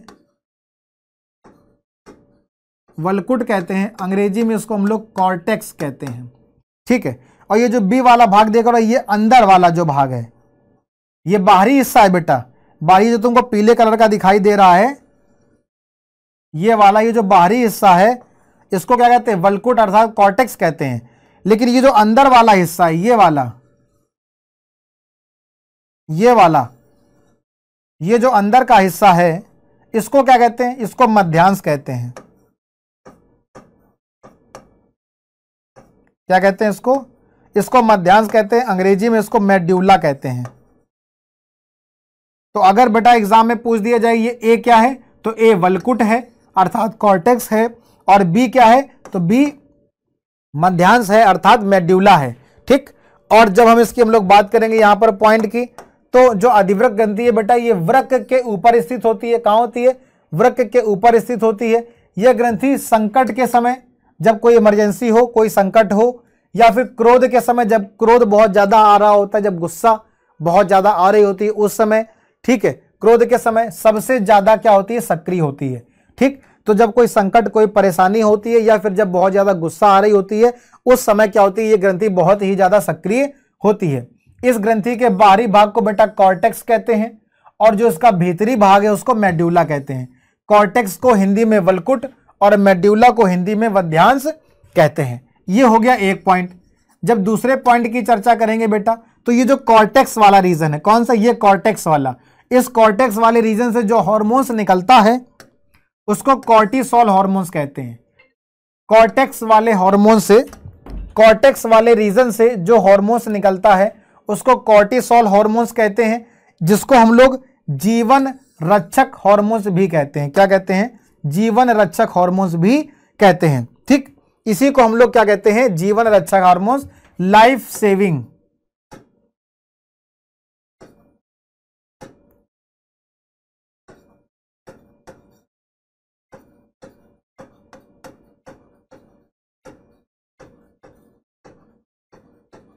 क्या कहते हैं? लाइफ सेविंग हार्मोन्स कहते हैं, जीवन रक्षक हार्मोन्स कहते हैं। लेकिन जब हम बात करेंगे मेड्यूला वाले रीजन की, मध्यांश वाले रीजन की, तो यहां से जो हार्मोन्स निकलता है उसको हम लोग क्या कहते हैं? एड्रीनेलिन और नॉर एड्रीनेलिन हार्मोन्स कहते हैं। दो हार्मोन्स निकलते हैं, एक एड्रीनेलिन और एक नॉर एड्रीनेलिन, ठीक है ना। इसको हम लोग इमरजेंसी हार्मोन्स कहते हैं, अभी आगे आएगा। तो ये जो हार्मोन्स स्त्रावित होता है, जो एड्रीनेलिन हार्मोन्स है, एड्रीनेलिन वह हार्मोन्स है जो बेटा आपातकाल के समय, संकट के समय शरीर में लड़ाई या फिर उड़ान की प्रतिक्रिया के लिए जिम्मेदार होता है, जिसको हम लोग करो या फिर मरो हार्मोन्स भी कहते हैं। तो इसको हम लोग इमरजेंसी हार्मोन्स कहते हैं। क्या कहते हैं? इमरजेंसी हार्मोन्स कहते हैं। किसी संकट की स्थिति में, संकट मतलब तुम लोग बाहर खेलने गए हो, है ना, और खेलते खेलते तुम लोगों के आपस में क्या हो गई? लड़ाई हो गई, ठीक। अब जब तुम लोगों की लड़ाई हो गई तो उस समय गुस्सा भी आएगा, ठीक। और यही कौन सी अवस्था है? इमरजेंसी है, आपातकाल की अवस्था हो गई ना, कि अब भैया लड़ाई हो गई। अब लड़ाई हो गई तो क्या किया जाए? अब क्या किया जाए? कुछ नहीं, मार तो खाएंगे नहीं, मार के ही आएंगे, है ना भाई। लड़कों का धर्म है कि मार तो खानी नहीं है, मारना ही है। तो मार खा के कैसे आ सकते हैं? तो भैया गए और 2-4 थप्पड़ लगा के चले आए। तो इस समय, इस सिचुएशन के समय जो आपके शरीर में जो एनर्जी आ जाती है, जो अलग से एनर्जी आ जाती है ना, लड़ाई के समय जो एक अलग से आपको लगता है कि बस तुम ही शक्तिमान हो, है ना, तुम सब कुछ कर लोगे। तो जहां तुम जब मारने गए तो उसके लिए जो अलग से तो आप एनर्जी आती है, वो एनर्जी किसकी वजह से होती है? एक हार्मोन्स की वजह से होती है, जिस हार्मोन्स को हम लोग क्या कहते हैं? करो या मरो हार्मोन्स कहते हैं, मतलब कि इमरजेंसी हार्मोन्स कहते हैं। और ये कौन सा हार्मोन्स है बेटा? ये एड्रीनेलिन हार्मोन्स है। और जो एड्रीनेलिन हार्मोन्स होता है ये हमारी अधिवृक्क ग्रंथि के जो भीतरी भाग है मध्यांश, उस मध्यांश से निकलता है, ठीक है ना। तो ये हो गया। अब जब तुम लड़ाई कर रहे हो, जब तुम किसी को मार रहे हो, तो तुम उस पर भारी पड़ गए, लेकिन पीछे से उसके 4 दोस्त भी आ गए, अरे मेरा दोस्त मार खा रहा है। अब वो अपने दोस्त को बचाने आ गए। अभी तक वो 2 थे, तो तुम उसको जो है तुम 2-3 लोग मिलकर मार रहे थे, लेकिन उसके 4 दोस्त पीछे से और आ गए, ठीक है। और देखा कि तुम लोग उसको मार रहे हो, तो लोग डंडे डंडे लेकर के। अब तुम लोग क्या करोगे? अब तुम लोग उस अवस्था में क्या करोगे? या तो तुम लोग उन पे भारी पड़ो कि तुम्हारे अंदर भैया इतनी क्षमता होगी, तुम अकेले 3 लड़कों को संभाल लो, है ना। तो वो तो है नहीं भाई, 1 को मार पाओगे, 2 को मार पाओगे, अकेले 4 को तो मार नहीं पाओगे। तो उस अवस्था में क्या करोगे कि भैया जितना मारना था मार लिया, अब यहां से कल्टी मारो, वरना अब हम लोग खुद पिट जाएंगे। तो फिर तुम लोग क्या करोगे? बहुत तेजी में भागोगे, है ना। तो जब बहुत तेजी में तुम लोग भागोगे वहां से, तो उस वक्त भी जो एनर्जी रहेगी, भैया मार नहीं खानी, बेइज्जती नहीं होनी चाहिए, भाग लो, वो ठीक है, फिर हम लोग बाद में आकर के फिर मार लेंगे, है ना। लेकिन अभी बेइज्जती नहीं होनी चाहिए, इसलिए भी क्या करो? अभी निकल लो, भाग लो। तो उस समय भी जो एनर्जी होगी, वो कौन सी एनर्जी होगी? वो इस हार्मोन्स की वजह से होगी, जो एड्रीनलिन हार्मोन्स होता है। ये एड्रीनलिन हार्मोन जो कि मध्यांश से, मेडुला वाले भाग से निकलता है, ठीक, जिसको हम लोग क्या कहते हैं? इमरजेंसी हार्मोन्स कहते हैं।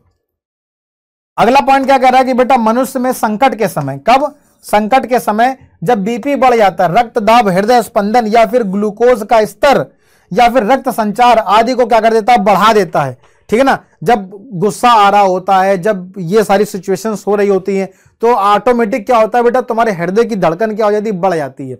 तो क्यों बढ़ जाती है? इसी हार्मोन्स की वजह से आपके हृदय की धड़कन बढ़ जाती है। आपके जो ब्लड का जो रेट होता है, जो उसके पंप का, ब्लड के पंप करने का जो रेट है, वो ऑटोमेटिक क्या हो जाता है? बढ़ जाता है। क्यों बढ़ जाता है? क्योंकि शरीर में एड्रीनलिन नामक हार्मोन्स का लेवल बढ़ जाता है, ठीक है। तो ये हो गया बेटा अधिवृक्क ग्रंथि के बारे में। अब हम देखेंगे पीयूष अग्नाशय ग्रंथि के बारे में। किसके बारे में? अग्नाशय ग्रंथि के बारे में चर्चा करेंगे, जिसको हम लोग पैंक्रियाज ग्लैंड कहते हैं। और आप लोगों ने देखा भी है कि बेटा इसको हम लोग मिश्रित ग्रंथि भी कहते हैं। इसके पहले भी हम लोग कई बार इस ग्रंथि की चर्चा कर चुके हैं, जब हमने आपको डाइजेशन के बारे में पढ़ाया था, तब भी हमने तुमको वहां पर पैंक्रियाज के बारे में, अग्नाशय के बारे में तुमको हमने बताया था कि इसको हम लोग मिक्स्ड ग्लैंड भी कहते हैं, मिश्रित ग्रंथि भी कहते हैं, इसको हम लोग मिक्स ग्लैंड भी कहते हैं। क्यों बेटा इसको हम लोग मिक्स ग्लैंड कहते हैं? क्योंकि ये एंडोक्राइन ग्लैंड भी है प्लस एक्सोक्राइन भी है। मतलब ये क्या हो गया? एंडोक्राइन मतलब कि अंतःस्रावी ग्रंथि भी है और बहिस्रावी ग्रंथि भी है, ठीक है ना। तो अंतःस्रावी और बहिस्रावी दोनों का क्या है? ये मिक्सचर है। इसी वजह से अंतःस्रावी और बहिस्रावी दोनों का ये मिक्सचर है। इसी वजह से इसको बेटा क्या कहा जाता है? इसी वजह से इसको मिश्रित ग्रंथि कहा जाता है, ठीक है। तो ये जो अग्नाशय है बेटा, इसको हम लोग मिश्रित ग्रंथि कहते हैं। यकृत के बाद दूसरी सबसे बड़ी ग्रंथि है। यकृत के बाद दूसरी सबसे बड़ी ग्रंथि है। जो यकृत होता है, जो लीवर, जो यकृत होता है, वो सबसे बड़ी ग्रंथि होती है, लार्जेस्ट ग्लैंड है। लेकिन लीवर के बाद अगर हम बात करेंगे तो सेकंड लार्जेस्ट जो ग्लैंड होती है वो पैंक्रियाज होती है, अग्नाशय होती है, ठीक है ना। यहां पर बेटा हमको क्या मिलता है? यहां पर हमको लैंगरहैंस की द्वीपिकाएं मिलती हैं, आइसलेट्स ऑफ लैंगरहैंस। लैंगरहैंस के द्वीप समूह मिलते हैं। यहां पर अल्फा, बीटा और डेल्टा सेल्स पाई जाती हैं। अल्फा सेल पाई जाती है, बीटा सेल पाई जाती है और डेल्टा सेल भी यहां पर पाई जाती है। अल्फा सेल, बीटा सेल और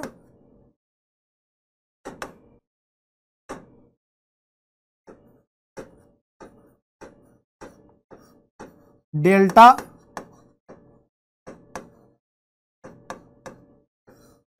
कोशिकाएं पाई जाती हैं। ये जो अल्फा कोशिका है ना बेटा, ये जो अल्फा कोशिका है क्या करती है? ये ग्लूकेगॉन नामक हार्मोन्स का स्त्रावण करती है। क्या करती है?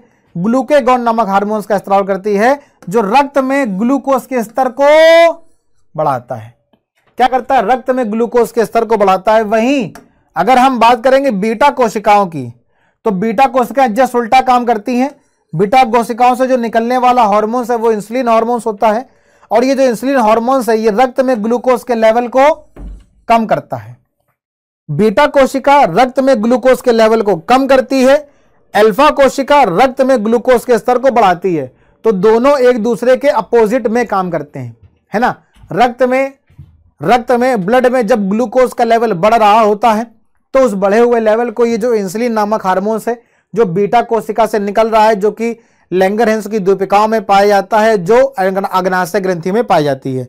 तो अग्नाशय ग्रंथि में पाई जाने वाली आइसोलेट्स ऑफ लैंगरहैंस की द्वीपिकाओं में ये जो बीटा कोशिका है, बीटा सेल्स है, इससे इंसुलिन नामक हार्मोन्स निकलता है जो रक्त में बढ़े हुए ग्लूकोज की मात्रा को क्या करता है, कम करता है। ये ग्लूकोज को कन्वर्ट कर देता है, किसमें, ग्लूकेगॉन में कन्वर्ट कर देता है, ग्लूकोज को ग्लूकेगॉन में कन्वर्ट कर देता है, जिसकी वजह से ग्लूकोज का लेवल ऑटोमेटिक कम हो जाता है। लेकिन जब शरीर में ग्लूकोज की मात्रा कम हो रही होती है तब अल्फा कोशिका क्या करती है, तब ग्लूकेगॉन नामक हार्मोन्स को निकालती है, ठीक है। तब क्या करती है, अल्फा कोशिका ग्लूकेगॉन नामक हार्मोन्स को निकालती है, और ये ग्लूकेगॉन हार्मोन्स क्या करता है, ये ग्लूकोज के स्तर को फिर से क्या कर देता है, बढ़ा देता है, ठीक है। तो जब बीटा कोशिका ग्लूकोज के लेवल को कम कर देगा, जब बीटा कोशिका ग्लूकोज के लेवल को क्या कर दे, कम कर देगा, लेकिन अगर यही इंसुलिन हार्मोन्स निकलना कम हो जाए या निकलना बंद हो जाए, जब इंसुलिन नामक हार्मोन्स की कमी हो जाएगी, तो अगर हमारे शरीर में इंसुलिन नामक हार्मोन्स की कमी हो जाएगी तो फिर ये जो ग्लूकोज है, इस ग्लूकोज का लेवल ब्लड में अपने आप क्या होने लगेगा, बढ़ने लगेगा। और जब हमारे रक्त में जब ग्लूकोज का लेवल बढ़ने लगेगा, जब रक्त में ग्लूकोज की अधिकता हो जाएगी तो एक बीमारी हो जाती है, जिस बीमारी को हम लोग मधुमेह या फिर डायबिटीज मेलाइटस के नाम से जानते हैं, मधुमेह के नाम से जानते हैं, इसको हम लोग डायबिटीज मेलाइटस के नाम से जानते हैं। तो ये कब होता है, जब हमारे शरीर में इंसुलिन की क्या हो जाती है, कमी हो जाती है। तो इंसुलिन की कमी की वजह से ग्लूकोज का लेवल रक्त में बढ़ जाता है, जिसकी वजह से मधुमेह नामक बीमारी हो जाती है, जिसको हम लोग डायबिटीज मेलाइटस कहते हैं, ठीक है। और अगर इस इंसुलिन नामक हार्मोन्स की अधिकता हो जाती है तो उसको हम लोग हाइपोग्लाइसीमिया कहते हैं। क्या कहते हैं, हाइपोग्लाइसीमिया कहते हैं। तो ये तो हो गया बेटा अग्नाशय के बारे में।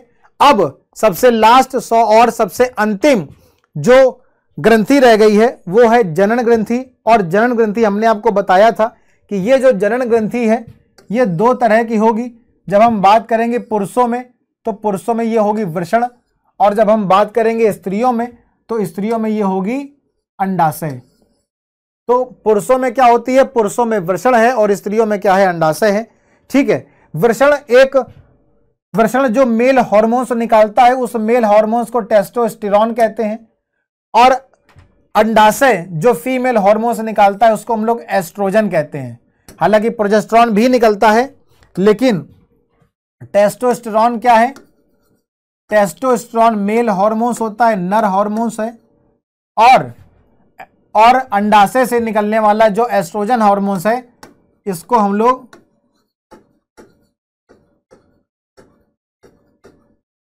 लोग फीमेल हार्मोन्स कहते हैं, ठीक है। तो नर हार्मोन्स और मादा हार्मोन्स होते हैं। नर हार्मोन्स को टेस्टोस्टेरोन कहते हैं और मादा हार्मोन्स को एस्ट्रोजन कहते हैं। ये जो वृषण है ये क्या है, तो पुरुषों की अंतःस्रावी ग्रंथि होती है जो द्वितीयक लैंगिक लक्षण के लिए जिम्मेदार होती है, सेकेंडरी सेक्सुअल कैरेक्टर के लिए जिम्मेदार होती है। इससे निकलने वाला जो हार्मोन्स है वो टेस्टोस्टेरोन कहलाता है। ये टेस्टोस्टेरोन क्या करता है, मनुष्य में या पुरुषों में द्वितीयक लैंगिक लक्षण को डेवलप करता है।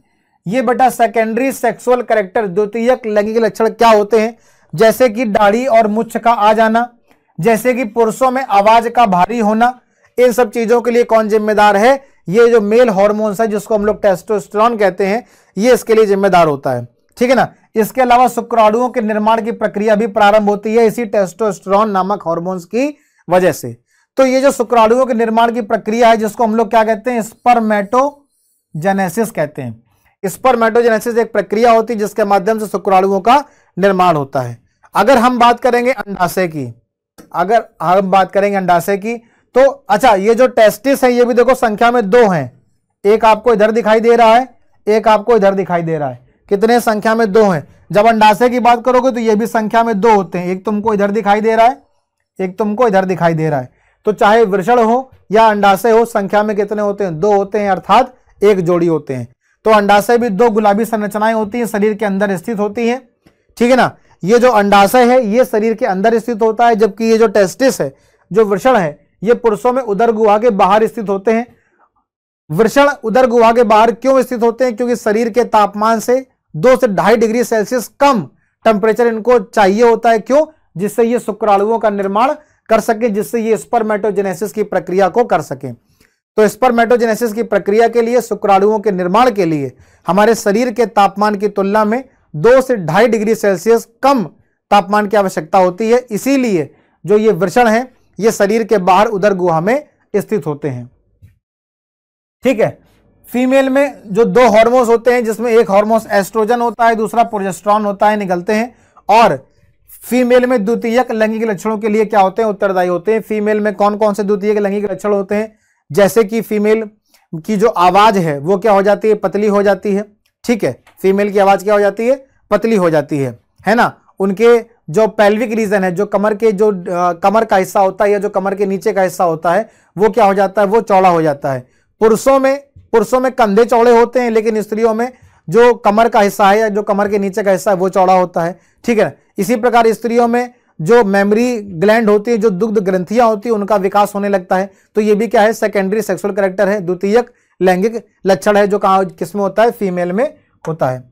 तो इस तरीके से हम लोगों ने बेटा आज क्या क्या देखा? अगर रिवीजन की बात करेंगे तो आज हम लोगों ने बहुत सारी ग्रंथियों के बारे में पढ़ा, जिसको हम लोग क्या कहते हैं? अंतःस्रावी ग्रंथि कहते हैं। क्या कहते हैं? अंतःस्रावी कहते हैं, ग्रंथि कहते हैं। और कौन कौन से अंतःस्रावी ग्रंथियों के बारे में पढ़ा? तो बेटा हाइपोथैलेमस के बारे में पढ़ा। ठीक। पीयूष ग्रंथि के बारे में पढ़ा।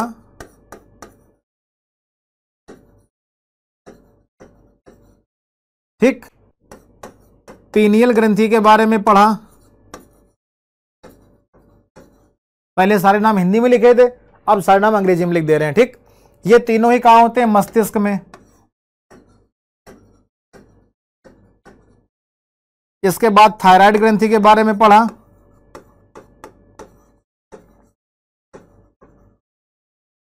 पैराथायराइड ग्रंथि के बारे में हम लोगों ने डिस्कस किया।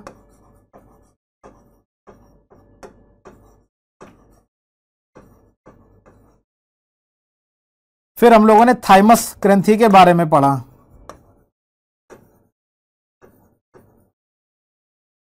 ये तीनों ग्रंथियां कहां होती हैं बेटा?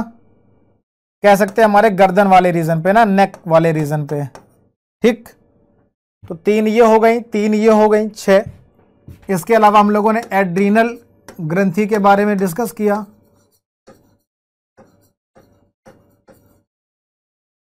ठीक है। फिर हम लोगों ने पैंक्रियास के बारे में पढ़ा।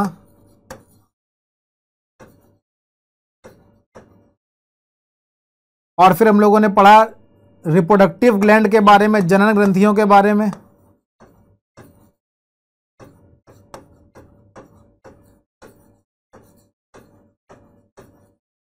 और रिप्रोडक्टिव ग्रंथियां कितनी थी? 2। एक देखा टेस्टिस के बारे में और दूसरा देखा ओवरी के बारे में। ठीक। तो इतनी सारी अंतःस्रावी ग्रंथियों के बारे में हम लोगों ने आज डिस्कस किया। पहले हमने सारे नाम हिंदी में लिख दिए थे, दूसरे बार सारे नाम हमने अंग्रेजी में यहाँ पर लिख दिए। ठीक है। तो जिसको हिंदी अंग्रेजी में चाहिए वो आराम से यहाँ पे इस तरीके से ले सकता है। तो आज हम लोगों ने बेटा इस चैप्टर का यहाँ पर लास्ट टॉपिक देखा, नियंत्रण और समन्वय का आखिरी टॉपिक था। जंतुओं में हार्मोन्स बहुत ज्यादा इंपॉर्टेंट है, बहुत ज्यादा महत्वपूर्ण है, हर बार एग्जाम में आता है। हर टॉपिक से, हर ग्रंथि से यहाँ पर क्वेश्चन पूछा जाता है। ठीक है। किस ग्रंथि से कौन सा क्वेश्चन ज्यादा इंपॉर्टेंट है ये भी हमने आपको बताया। तो उम्मीद करते हैं कि आपको आज का लेक्चर समझ में आया होगा, आपको आज का लेक्चर बढ़िया लगा होगा। ठीक है ना। अगर होमवर्क की बात करेंगे बेटा, तो होमवर्क में आपको क्या करना है? होमवर्क में आपको ये पूरा का पूरा चैप्टर क्या करना है? जो नियंत्रण और समन्वय हम लोगों ने पूरा चैप्टर पढ़ा है, नियंत्रण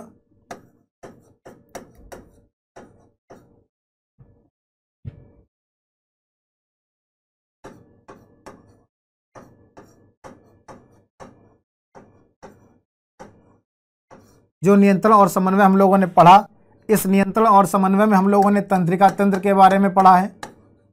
इसको आपको रिवाइज करना है। ठीक है। तंत्रिका तंत्र तुमको पढ़ा दिया हमने, तंत्रिका तंत्र को क्या करना है? रिवाइज करना है। ठीक है, मस्तिष्क के बारे में हम लोग पढ़ चुके हैं, ये आपको रिवाइज करना है। पादपों में समन्वय,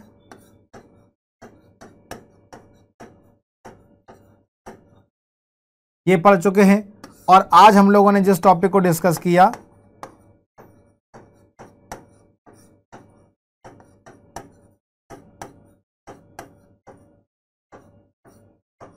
ठीक, ये सारे के सारे टॉपिक हम लोगों को क्या करने हैं, रिवाइज करने हैं। ठीक है ना, क्या करना है तुमको, इस नियंत्रण और समन्वय का ये जो सारे टॉपिक हम लोग कर चुके हैं, इसको क्या करना है तुमको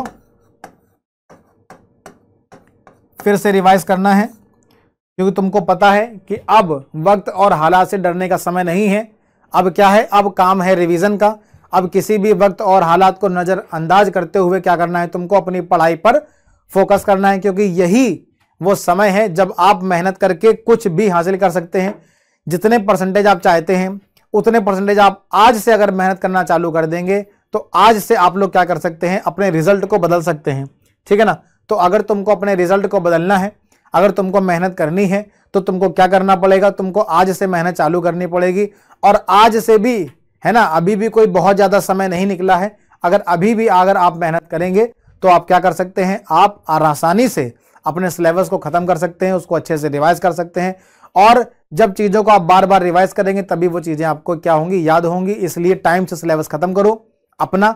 हम लोगों ने सिलेबस अपनी तरफ से पूरा खत्म कर दिया है। समरी सीरीज के माध्यम से आपको हर वीक में एक लेक्चर मिल ही जाता है, जो आपके लिए क्या है, एक तरीके से रामबाण का काम करेगा, जो आपके लिए रिवीजन में क्या करेगा, हेल्प करेगा, है ना। जिसको 1 घंटे का लेक्चर है, जिसने बिल्कुल नहीं पढ़ा है वो आराम से पूरा 1 घंटे का लेक्चर देख सकता है। जो पढ़ चुका है, जिसको सिर्फ रिवाइज करना है, वो स्पीड बढ़ा करके भी आसानी से देख सकता है। तो कमेंट बॉक्स में जरूर बताइएगा कमेंट करके कि आपको आज का लेक्चर कैसा लगा। ठीक है, मिलते हैं हम लोग अगले लेक्चर में एक नए चैप्टर के साथ, जिसका नाम होगा जीवों में जनन, कि जीव जनन कैसे करते हैं। और इसको हम लोग एक नए लेक्चर के साथ हम लोग शुरुआत करेंगे। तो मिलते हैं हम लोग अगले लेक्चर में। बहुत बहुत धन्यवाद।